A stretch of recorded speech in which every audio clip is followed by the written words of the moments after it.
Namaskar and welcome to another episode of What Does This Data Say? I am Ajay Prakash.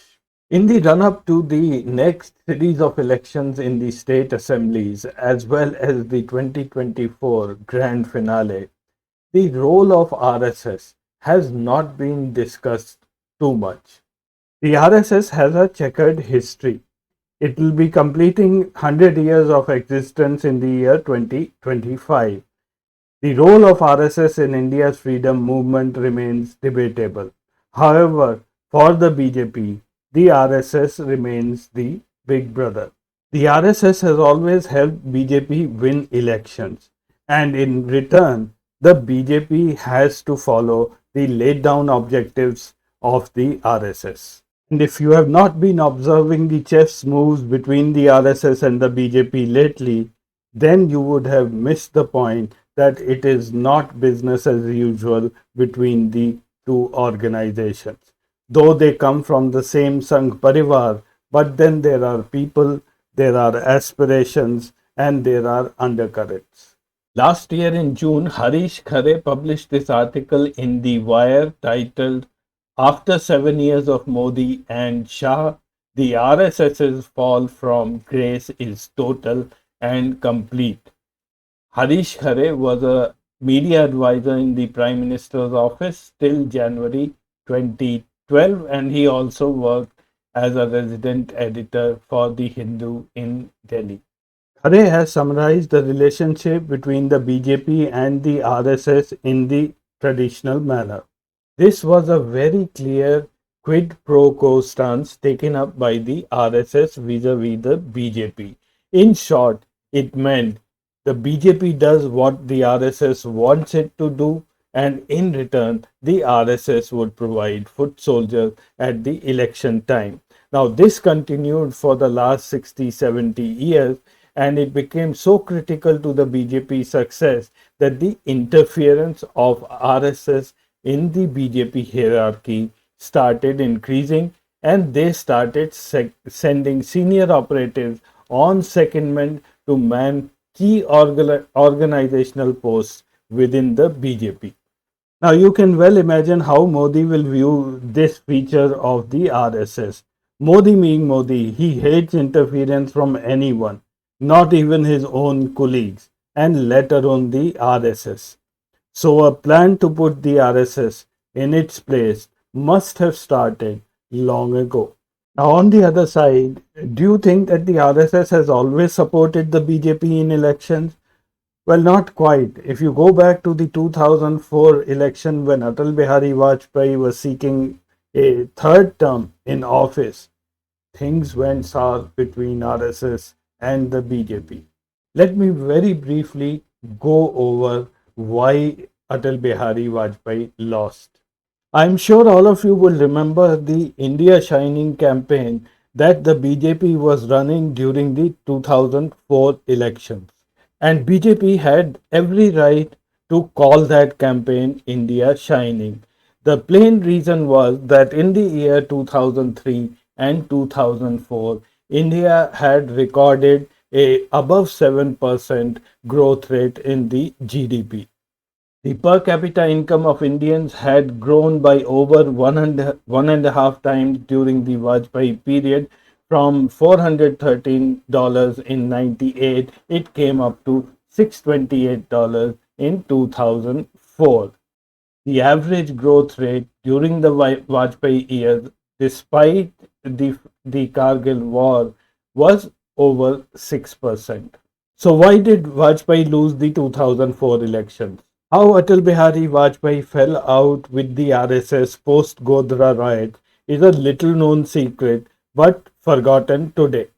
And if you look carefully at the events, Modi may just be retracing the same steps, the difference being Modi is much more hawkish and Atal Bihari ji was considered a dove.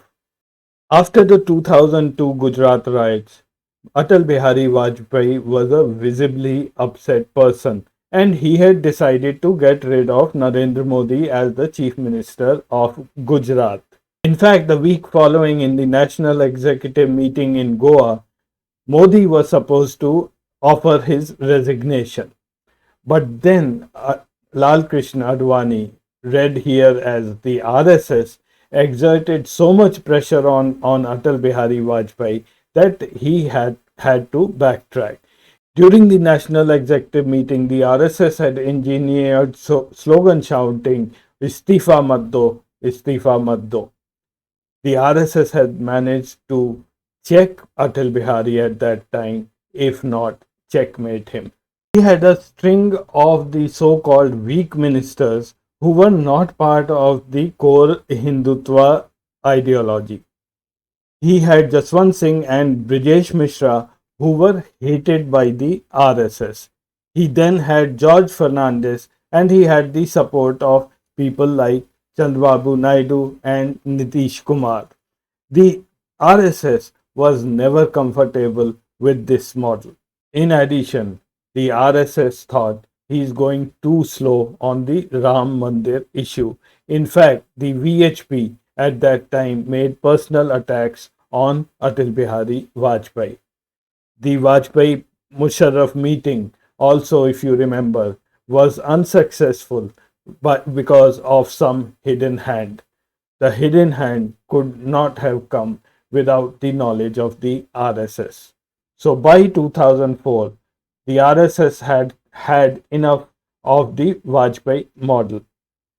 They quietly did not support him in 2004, and that became the main reason of the downfall of Atal Bihari Vajpayee.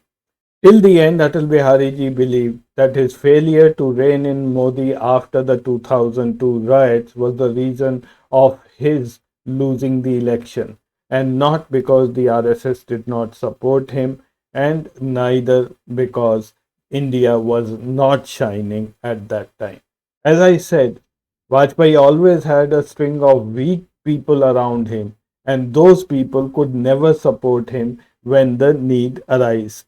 Even the BJP presidents at that time appointed by Atal Bihari Vajpayee, people like Janakrishna Murthy, Bangaru Lakshman, or M. Venkaiah Naidu, all three of them never had the stature or the wherewithal to take on the RSS. Let's look at some of the similarities between Modi and Atal Bihari Vajpayee. If you look at the BJP presidents during the Modi term, it's only been Amit Shah and now it has been JP Nadda, who is again a very weak BJP president. In fact, had he been fighting an election, it's unlikely he would have won his seat again. So, as in the Vajpayee case, if a need would arise that the ministers will have to support him against RSS, there is nobody in his cabinet of that stature. For the moment, it appears that the Modi Shah combined have been able to achieve the impossible. The impregnable fort of the RSS has been conquered. The fall from grace of RSS appears to be complete, and Modi has come out even much stronger. In the last segment of my program, I will just discuss one incident which has again set the rumor mills rolling. This is the reconstitution of the BJP's Parliamentary Board. But the discomfort for Modi is that there appears to be a crack in the RSS as far as supporting Modi on this issue. And how the RSS is going to react till the 2024 election is going to be anyone's guess. This is the list of the new BJP Parliamentary Board members. The list includes JP Nadda, Narendra Modi, Amit Shah, Rajnath Singh, Yedurappa, Sarbanand Sonowal, K. Lakshman, Iqbal Singh Lalpura, Sudha Yadav, Satyanarayan Jatiya, and BL Santosh. Now, first thing you would notice is that none of these people can stand up against the Modi Shah combined. The control of Modi on the parliamentary board becomes complete after the exit of Nitin Gadkari. There is the customary RSS representative in BL Santosh, and there are only three more people who have some kind of RSS background. Narendra Modi himself, who was a pracharak, Rajnath Singh and B.S. Yedurappa, who were Shakha Kadewars in Mirzapur and Shikaripur, respectively. From the background of ABVP and Bharatiya Janata Yuva Morcha, we have four people, which is Nadda, Amit Shah himself, Rajnath Singh, and K. Lakshman. Now, the surprising fact is that there are three people who are neither BJP nor ABPP nor RSS.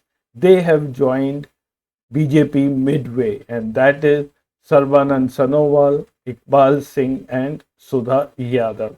This is something which does not go down well with the RSS. These are pure outsiders who have reached the top posts. Dr. Iqbal Singh Lalpura is an decorated IPS officer and joined the BJP in 2012. The only thing in his favor could be that he is the chairman of the National Commission on Minorities. Lalpura was one of the three officers who were selected to arrest Jarnail Singh Bhindrawale. Dr. Sudha Yadav is a lecturer by profession. She lost her husband during the Kargil war when he died fighting the terrorists. Thereafter, she joined politics and has both won and lost elections. She has been in charge of BJP's OBC Morcha since 2015. 3 out of 11 members are less than 10 years old in the parliamentary board. None of them by any means are political heavyweights. They will sit together with people like Modi and Shah and determine the fate of many of the BJP aspirants. I am sure many in the BJP, forget the RSS, will not be liking this. But then, can they speak out? Though Nitin Gadkari was not a staunch RSS man, he had the advantage of being located at Nagpur, which is his hometown and his constituency. He had a very good relationship with the RSS office bearers like Mohan Bhagwat and the ex-General Secretary Bhaiyaji Joshi. Suresh Bhaiyaji Joshi was the Sarkareva of the RSS from 2009 to 2021 when he stepped down on health reasons. Thereafter, Dattatreya Hosbale became the new Sarkareva in March 2021. A little more about Dattatreya Hosbale. These are all media reports. There is a report in the press in 2018 which says who will be number 2 in the RSS. A Modi loyalist is causing disquiet. So the plan to bring in Dattatreya Hosbale had already started in 2018. He is considered a Modi loyalist. Then after meeting Modi in UP in 2021, he spent 4 days assessing the Yogi government. And then for reasons best known to him and the RSS, he has made Lucknow his hometown. And just look at the U-turn RSS has done regarding Modi's meeting with Pope Francis. You can go through the literature and always see what RSS has thought about the Christian community within the country. And here comes Dattatreya Hosbale, and he welcomes PM Modi's meeting with the Pope. And he goes on to say that the world is one family. And by the way, I'm still to find out what was that ill health of Bhaiyaji Joshi which made him resign from the post of the Sarkareva. Now, as Dattatreya becomes the new General Secretary of the RSS, things start to change for Nitin Gadkari. First and foremost, his access to the top brass of the RSS has been curtailed. The Sarkareva doesn't sit in Nagpur anymore. Nitin Gadkari can at best go and keep meeting Mohan Bhagwat. And if you look at the relationship between Modi and Mohan Bhagwat, well, all I can say is that Modi met Bhagwat twice before in 2013, once before the election and once after the 2014 election. Thereafter, he met Mohan Bhagwat in 2019. So, in the last 8 years, there have been only 3 meetings between both of them.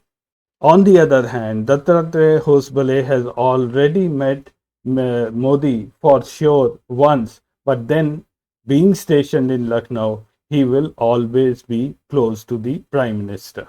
It is also rumored that the sacking of Nitin Gadkari had the blessings of Dattatreya Hosbale and not that of Mohan Bhagwat. It is also intriguing that why Dattatreya Hosbale sits in Lucknow and not in Nagpur. The only reason could be that his terms with Mohan Bhagwat are not all that well. The game between RSS and BJP for 2024 remains absolutely open. So, thank you for watching this episode. I'll see you again next week with some other data. Till then, goodbye and namaskar.